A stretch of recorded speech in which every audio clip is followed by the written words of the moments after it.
I remember the night so clearly. The air felt colder than usual, even though summer hadn't left yet.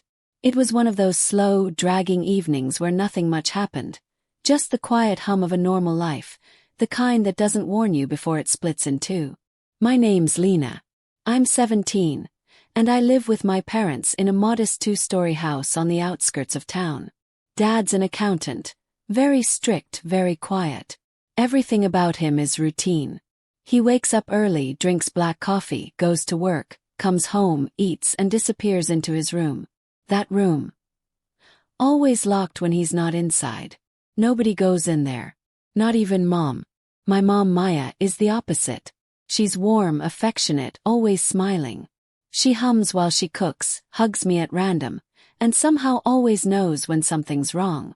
She's the one who reminds Dad to breathe sometimes, I think. That night, Dad was away on a business trip.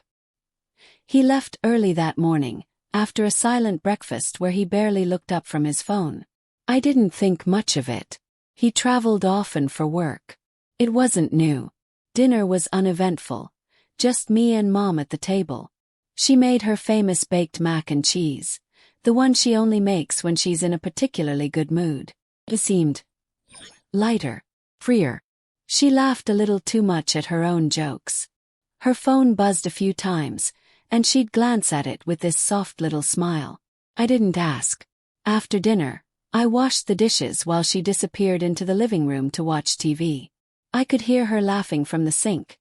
Her laugh echoed down the hallway, slightly louder than usual. Later I went up to my room, changed into my favorite oversized t-shirt, and jumped into bed with a plan to watch a movie on my laptop. But the screen didn't turn on. I'd forgotten to charge it, and of course my charger was busted. Typical. I grabbed the TV remote, but the signal in my room was horrible. The Wi-Fi kept buffering, and it annoyed me enough that I gave up. That's when the thought came, uninvited but persistent. Dad's room has the big smart TV. And he's not home. It was almost like a dare. I'd never been inside that room without him. Ever. The few times I peeked in when he left the door ajar, it felt like a foreign space. Cold. Heady. Like a hotel room that never changed. But tonight he was miles away. And I just wanted to watch something. Nothing serious, maybe a cheesy rom-com to distract me from school and the weird feeling I'd had all day. I crept down the hall quietly. Mom was still downstairs, humming softly, probably scrolling through her phone on the couch. The door to Dad's room was closed, but not locked. My heart beat a little faster as I pushed it open. The room smelled like his cologne. Clean, sharp, familiar. His bed was made perfectly, not a wrinkle out of place. His desk was spotless, laptop closed. The massive TV on the wall seemed to glow slightly in the dark. I padded in on tiptoes like I was breaking into someone else's home. I grabbed the remote from the nightstand, powered it on, and sank onto the edge of the bed. The screen lit up. I scrolled through Netflix, picked something brainless, and let it play. 10 minutes in, the story dragged. I wasn't even watching it anymore. My eyes wandered around the room, drawn to details I never noticed before. A stack of neatly organized folders on the dresser. A small wooden box tucked near the lamp. And then, just barely poking out from under one of the folders, a USB drive. I don't know why I touched it. Maybe curiosity. Maybe boredom. Maybe instinct.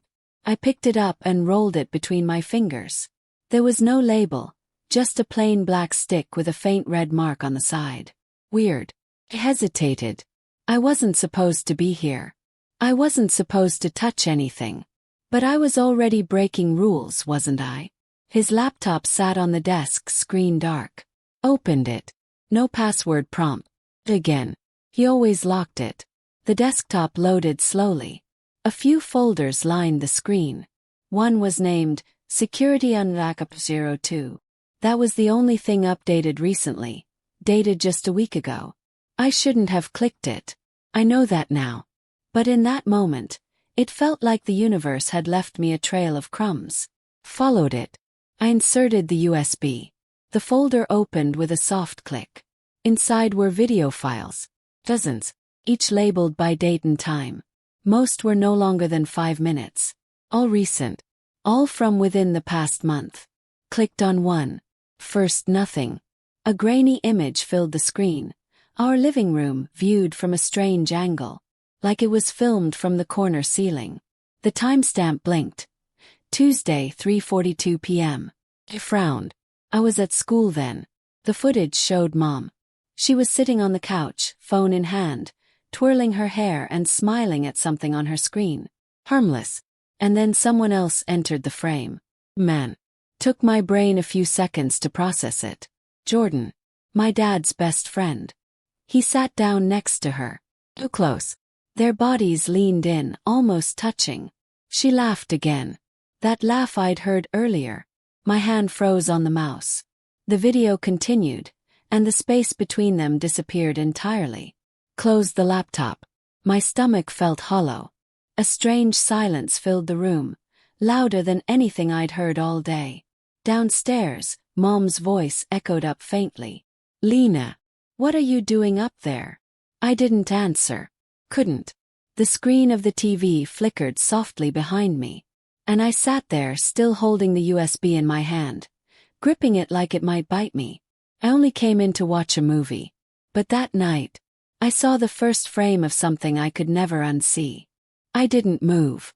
I sat in my father's chair, the room still lit by the glow of the paused video, heart pounding like I'd run a mile. My fingers were still gripping the USB, slightly trembling now. I could hear my mom's footsteps downstairs, moving between the living room and the kitchen like nothing had changed.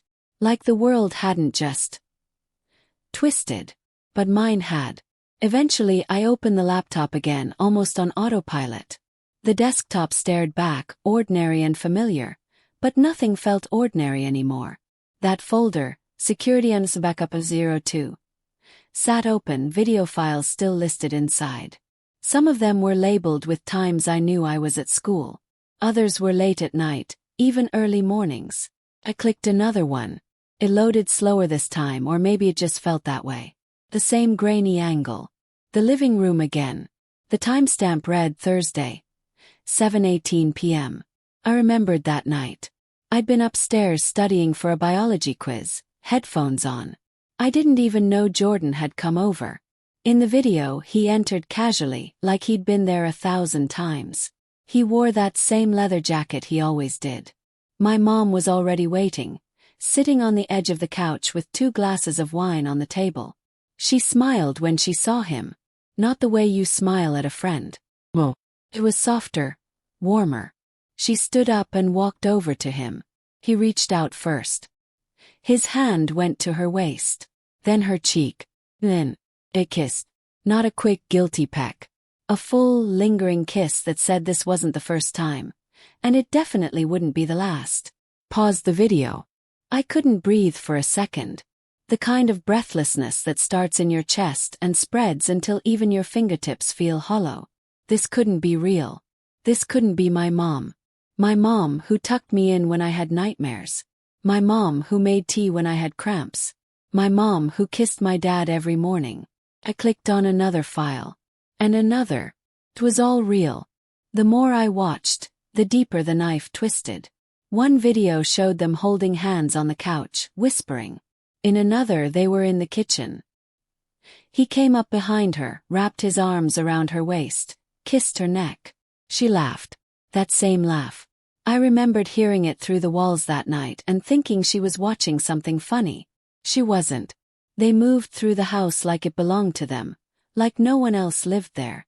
At one point, Jordan even sat in my dad's favorite recliner, legs stretched out, sipping from his mug. The audacity of it made me sick. But the worst one, the one I'll never forget, was the one labeled Saturday under 10:03 p.m. I almost didn't open it. I don't know what made me. Maybe I needed confirmation that it couldn't get worse. But it did. The camera angle was different. This one wasn't from the living room.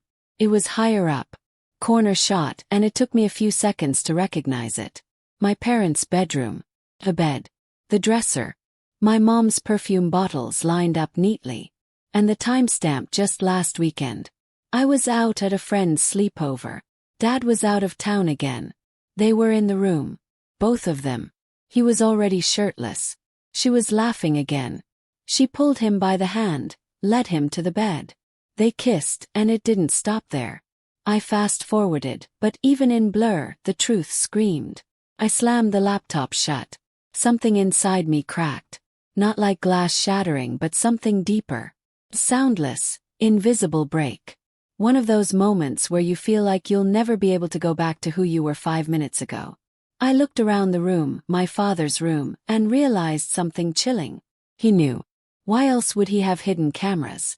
Why else would he keep these files so carefully labeled, dated, and stored on a USB? Not even on the cloud. This wasn't an accident. It wasn't paranoia. He was watching. And he hadn't said a word. My throat tightened. I wanted to scream. Break something. But all I could do was sit there, surrounded by the silence of betrayal. I heard the sound of footsteps again. Mom was coming up the stairs. I yanked the USB from the laptop and tucked it into my hoodie pocket. The screen turned black. I jumped up, turned the TV off, and fixed the blanket on the bed. Just in time. She knocked gently. Lena. Yeah. Everything okay? I swallowed hard. Just looking for the charger. My laptop died. She didn't question it. Just hummed and said, "All right. Don't stay up too late." I heard her door click shut down the hall. I stood there in the dark, staring at the laptop, at the USB in my hand, and felt like I was holding something toxic. Not just a piece of plastic, something that had changed everything I believed about my family. Back in my room, I crawled under the covers and stared at the ceiling. I couldn't sleep. My brain kept replaying the videos like a sick montage. His hands on her, her whispers, the way they kissed in the home I grew up in. I started to wonder things that made my skin crawl. How long had this been going on? Did Jordan ever look at me while knowing what he was doing with my mom? Did my mom feel guilty when she hugged me goodnight? Did my dad know and just keep quiet? Why? I felt alone in my own house. I glanced at the USB again before slipping it under my pillow. Felt like proof. Like the only evidence I had that everything had changed. Even if I was the only one who knew it. But what do you do when you learn something like this? Who do you tell? Who do you become? I didn't know. All I knew was, I went into my dad's room that night looking for a movie. Instead, I found the truth. And the truth was a thief. It stole the family I thought I had. The mother I trusted. The innocence I didn't know I was still holding on to. And it wasn't giving anything back. After that night, the world didn't end. No fires broke out. No doors slammed. No screaming in the hallways. That's the thing about secrets. They don't always explode.